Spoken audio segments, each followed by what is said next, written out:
Teaching number 107. Keep my paternal word in your heart, so that it may be like a luminous beacon in the depths of your being. From there it will guide your thoughts, words, and actions, and that light will live in your spirit even when your envelope dies. This is the time when humanity awakens to the beauties of the Spirit, when it is interested in the eternal and asks itself, what will the life that awaits us after death be like? Who, no matter how incredulous, has not wondered if there will be something in him that will survive matter?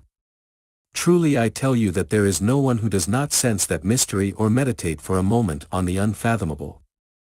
About the mystery of the spiritual life that seems to be far away, and that in reality is in front of your eyes, some ask, others are confused and others deny, some speak believing they know everything, and others are silent and wait, but how few are those who truly know something of the beyond.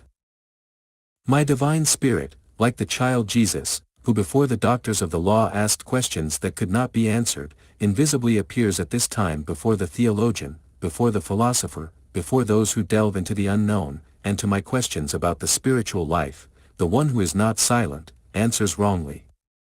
Those who know something of what my Arcanum contains, are the humble, those who live with spirituality. However, my light, like a dew, falls incessantly on all understanding, like a message that reveals my truth.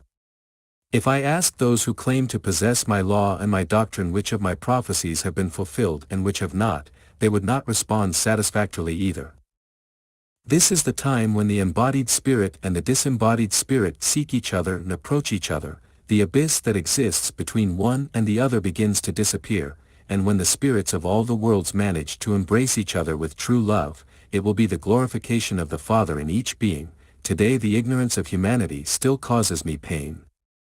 Ah, if instead of mourning the departure of your loved ones, you listened in the depths of your heart to their voices, instead of mourning, which is darkness, there would be light. That is why I told you at that time, let the dead bury their dead. I ask you, do you have the dead? What dies does not exist, but if the spirits that you present to me exist, it is because they are alive. How many would you like to have among you whom you saw disappear, without wanting to understand that their desire is for you to be with them in the hereafter? What you call death apparently separates those who leave from those who remain, but an eternal bond unites them, that of spiritual brotherhood. In eternity the spiritual family formed by the Father and his children will be reunited, since on this earth the seed of Babel still bears its fruits of division among the children of God. In the hereafter I will reunite my family. None will be missing, and in many cases the greatest sinners will arrive first, because their repentance and regeneration will purify them and bring them closer to me. But it is necessary for you to know that many spirits live among you in a state of confusion, others are fulfilling painful expiations, among them there are also those that you call your own. How could you get them to see the light and free themselves from their chains? How could you help them in their elevation? Praying for them, so that this prayer may be the spiritual voice that awakens them, enlightens them and leads them to me. Remember them with charity and your prayers will be like a balm on their sorrows. Make them contemplate that you live within my law, so that your example and your influence help them. But do not only think of those from whom you received some benefit, think even of those who surround you without being seen or having known them on earth. Beautiful are the acts of gratitude, but it is more meritorious before me, that you give without having received before. But if you manage to remember without resentment and manage to forgive whoever has offended you, you will have succeeded in imitating your Master, and your forgiveness, which is an expression of love, will truly save whoever you grant it to. The Father penetrates to the depths of your heart and tells you, know yourselves and you will know your brothers. Judge yourselves before you judge your fellow man. Take my examples and follow my footsteps. You are always asking me for forgiveness for your faults, without you having forgiven those who have offended you. Over time you have been looking for the light of truth on the roads and in books without finding the true food of the Spirit, only a recreation for the mind. Today you have my truth that speaks to you of true life. You arrived before the humility of these rooms and hearing this simple word in them, because its terms are not flowery or scientific, you felt the emotion in your spirit and it recognized that it was before a divine revelation. I saw your longing for light and I allowed you to see what you wanted so much. I let you walk all the paths so that in the end you might find the truth in it. Behind the simplicity and humility with which I speak to you, all knowledge is found. Go to the depths of the Word and you will find that its essence is Alpha and Omega, beginning and end of everything created. Many lessons I will reserve for you when you are in my kingdom. You should not know them for now, just as you should not know the reward that you are working for yourselves for the eternal happiness of the Spirit. There must be an absolute disinterest in yourself, so that your merits are true. The good deeds that you do should not be published, because you will take away any merit they may have. Only I know the great or small value of your works. I am the one who has to judge them. Why do you want men to extol you for them? Vanity loses men and stains the spirit. When you come to me, I will give you a crown that will not be made of thorns, like the one you embedded in the head of Jesus. Each one has a place in the material universe that the Father has prepared for him, which he has to care for and defend in order to carve out another one in the love of his Lord. I have come to prepare you because the moment of my departure is approaching, but first I want to leave you my teaching as a treasure. Do not look for gold, nor ambition or royal mansions. There are those who, being covered with leprosy, or walking like they are miserable on earth, carry a treasure in the spirit. Now I tell you, prepare yourselves, because this year the trees will multiply in the regions where they have waited so long for my word. The incarnated spirits have not been able to unite on earth due to the difference of races, so I will raise many of them from the earth, and in the hereafter I will form a family with them, and if their perversity was great, then their lucidity and repentance will be great. Pray for the disturbed spirits, for the materialized ones, for those who in the bowels of the earth still cannot get rid of their bodies, for those who suffer and cry for the ignorant mourning that they keep on earth, and also forgive and stop judging those who have sown evil in your heart. If your eyes could contemplate them on their knees imploring your forgiveness, you would not be so unfair to them. Help them to fly towards infinity, lift them up with your charity, understand that they no longer belong to this world. Once again I tell you, whoever drinks the water of my word will never feel thirsty again. Disciples, I want the virtues of your heart to be the garments that cover the nakedness of your spirit. This is how the comforting Spirit speaks to you, promised in the second era. The Father already knew of the pain and trials that would overwhelm humanity and the degree of perversity that men would reach. The arrival of the Comforter means for you the opening of the sixth seal, that is, the beginning of a new stage in the evolution of humanity. From that moment a divine judgment was opened for all men. Each life, each work, each step, are strictly judged. It is the end of an era, not the end of life. It is the end of the times of sin, and it is necessary that all the content of this sixth seal of the Book of God be poured into the spirits, awakening them from their lethargy, so that man rises carrying the harmony of his spirit with all creation and prepare for when the seventh seal is unleashed by the Lamb, which will bring the last residue of the chalice of bitterness, but also the triumph of truth, love and divine justice. When the seventh seal is closed, along with the other six, that book will also be closed, which has been God's judgment on the works of men from the first to the last. Then the Lord will open a blank book to record in it the resurrection of the dead, the liberation of the oppressed, the regeneration of sinners, and the triumph of good over evil. If you study the revelation of the seven seals given to John, you will find only sin, profanation and adultery in the nations of the world.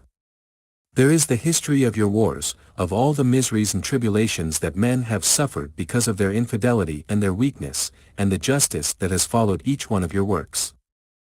Christ was in the middle of the journey, and with his sacrifice, with his perfect example, he rescued you from death. His blood was the judgment of love with which he saved all the lost, granting them his divine forgiveness, like a kiss of life. The cross was the key with which he opened the doors of eternity to the spirits after the great battle. That is the Lamb that the prophet contemplated opening the book and untying the seals, the only one that in heaven and on earth was worthy to open that book, because only his love could overcome your hatred, his meekness destroy your wars, and his light will dispel your darkness. Who will be able to escape from this judgment? Who will be able to get out of that book and cease to exist? No one can hide from me, O people. See how in these times when this judgment is palpable even in the air you breathe, you do not lack divine consolation, the mantle of God's love is projected in your life and His voice seeks to be heard with every heart. It is the Spirit of truth that descends to decipher mysteries and reveal to you the necessary knowledge to enjoy true life. It is the divine consolation that is poured out on your ailments, to give you testimony that the divine judgment is not punishment or revenge, but a judgment of love to bring you to light, peace and happiness. I do not find a single empty heart, in which to dwell. All are dedicated to the world, but how meritorious I find the one who, overcoming his pain, knows how to glorify my will. What would become of you, if in the midst of your tribulations, you did not have the consolation of your faith? See how that faith makes you feel my presence very close, and already together with me, you are filled with strength and hope. Continue to show me that trust, so that I grant you all the blessings that I have in store for you. How pleasant it is for me to feel believed and respected in my will. How satisfying it is for my spirit when I see that you trust your Father, that you know how to wait, that you are incapable of denying me despite the fact that sometimes the intensity of trials overwhelms you. Then I tell you, you have become worthy of my benefits because they have made merits in the vicissitudes.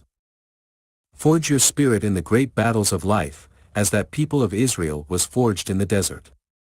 Do you know how extensive the desert is, that seems to have no end, with an inclement sun and hot sands? Do you know what is solitude and silence and having to remain vigilant, because enemies lie in wait? Truly I tell you that there, in the desert, was where that people learned how great it is to believe in God and learn to love Him. What could that people expect from the desert? And yet they had everything: bread, water, a home to rest, an oasis and a sanctuary where they could raise their grateful spirits towards their Father and Creator. When Israel entered the promised land, they were a fortified, purified, fervent people. How sweet was that land that opened her lap to receive the Son who had searched for her with so much faith and perseverance and had finally found her. You are also a people, and the life that you cross is an image of the desert. That is why I tell you to imitate the faith of that people, so that you may see my wonders on your way. Those wonders will be in your journey, the water that springs from the rocks or the manna that the winds bring. The tabernacle was for that people the luminous torch that lit their path. You do not forget that in your heart there is a sanctuary, where you can pray to clothe yourselves with my strength and to listen to the loving voice of your Father. I am your doctor. In any of the occasions of your life, look for me and you will hear my voice and you will see my presence manifest, my love and my consolation. Comfort yourselves, thinking that in each of your sorrows in life, my charity will compensate you when you reach the bosom of spiritual life, that new land that I have promised to your spirit. Can you imagine what the joys will be, its fruits, its wonders and perfections? If it was a dream for Israel to have reached their homeland after wandering through the desert, how sweet it will be for your spirit to enter the kingdom of light, after your long pilgrimage. Therefore, know that even the least of your sorrows is a thistle or a pebble from the desert that you cross, so that you have patience in trials and understanding of your destiny. You have all found a crossroads in life, which has made you ask, where do I go? Sometimes you have found yourselves at the crossroads when receiving a disappointment, other times it has been when you achieved something that you pursued with longing, and that, when you received it, you understood that it could not be the reason for your life, that something greater, more noble and more beautiful must be what constitutes the goal of the Spirit. This ordeal is difficult, the hour is bitter and the battle that is waged within you is terrible, but I say to you, blessed are those who, upon entering that trial, hold on to their faith, because they will come out of it saying, I have seen the light, I know the way, the voice of the Lord calls me. Truly I tell you, that you are like the streams that sometimes divert their course, but in the end they will flow into the sea, which is their goal. Analyze my word, disciples, and you will understand that it clarifies the mysteries that you were not able to understand. I am giving you the interpretation of them, so that you do not fall into errors or confusion. At that time, I promise to send you the Spirit of truth, to clarify everything that was a mystery to you, because that Spirit is me. From whom but from me can the truth spring? The era of light has arrived, you begin to know everything, and as your communication with my Spirit is perfected, the greater the knowledge that you will acquire and the greater the light that you will receive. Your spirit lived oppressed by the flesh, But the hour of its liberation arrived, and as its flight reaches greater heights, greater wonders you will discover. Your heart was a slave to the world, but when you had triumphed over that crossroads, you knew what you had to love, and you also knew which passions you should turn away from. You rejoice at the thought of the step you have taken, but you hide that joy in your heart, for fear that the world will take it away from you with its criticisms and judgments. You are still fearful, but I tell you, that the time will come when nothing and no one will make you tremble, when you will feel an intimate satisfaction in calling yourselves disciples of the Holy Spirit, instead of being ashamed as has happened to you, as if you had been discovered or surprised in sin. You are brothers of those Christians who hid in the catacombs of Rome, but do not forget that, when those multitudes came out of the darkness, it was to bring light to the unbelieving world, surprising men with their faith. They were the watering on the divine seed that the Master had sown. Later, the Gentile and sinful peoples, convinced by those testimonies, would embrace the cross of my love, like castaways in search of the saving lighthouse. When will you come out of your retreat in your darkness, multitudes that have heard me? Are you deliberately delaying your preparation, for fear of the fight? Truly I tell you, only he who has not prepared himself fears, because he who knows my word and loves his Lord and his fellow men has nothing to fear, and instead of fleeing from humanity, he goes to meet it to make it a participant in what you have received. After studying and analyzing my lessons, he puts them into practice. People of Israel, you find yourself dwelling in this valley in a time of restitution. I point out the narrow path that my law marks, so that in it you may be clean and form part of the indoctrinated people. I have given you my word at this time, so that you may know my mandates and have one more manifestation of your Father's love. Do not doubt or fear me, I do not come to dominate you by force. If you want to follow me, you will have to know the essence of my doctrine, which is the same that I brought you in the second era, and then you will know everything that this call that I am making to you means for your spirit. If you do not accept, other spirits will come eager to receive me, and in them I will deposit the grace that you reject. I have always told you, many are called and few are chosen, and it is not I who distinguishes or grants privileges, it is you who make yourselves worthy of receiving this title. Those who follow me are called to be those who spread my teaching, which will bring consolation and salvation to humanity. Blessed are those who, hearing this voice for the first time, have felt that the emptiness of their heart is filled and have lifted their weak envelope that was failing. It is that they have received the strength and encouragement that I have come to give you. I invite you to take up your cross, and I repeat those words, I am the way, the truth and the life. How much you have walked on earth and how much you have also cried, without reaching your end. I have let you walk and try different fruits, so that you finally recognize me. I have been close to you in all your steps. That voice that you have heard inviting you to pray is my voice. That charity that has guided your steps is mine, but I want you to meditate and think about your destiny, that you follow the footsteps of my passage through the earth. You, whom I have gathered in humble houses of prayer, I have not spoken to you as a judge, although truly I say to you, that I have come to judge you, but I love you and I want you to always seek me as a father, so that when my manifestation has concluded in this way, you will remember that my word never hurt your heart and that I only moved you by touching your sensitivity, polishing with the finest chisel, which is my word, your heart, and that my teaching separated you from your sad and routine existence, because you found the true path of salvation. Practice my teaching and you will not stumble, the pain will come to you, but it will not make you despair. You will have strength in the days of trial, you will achieve serenity even when you go through a painful ordeal, and in the end, as your submissive envelope descends into the earth, your spirit will rise and find me in the court where I will judge you, but you will not come before a terrible judge, but before an understanding and loving Father who will praise your good works and point out to you what is not worthy of reaching him, so you will still have to purify yourself. You will not be able to say that you have not complied with the law because you lack the light, because I have poured it out in abundance over every spirit. I am not asking you to equal my works of the second era, but I am asking you to imitate them. The coming generations will go ahead in its fulfillment, and thus from generation to generation, humanity will advance in its path of improvement. You are laying the foundation for perfect communication with me, and your children will continue your works.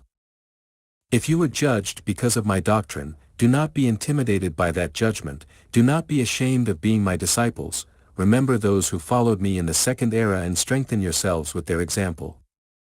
My work will support you in trials, forgive all insults, and when you have been judged and covered with disgrace, I will give proof of your innocence and righteousness. Take these tests as the opportunity one give you to make yourselves recognized as my disciples before humanity.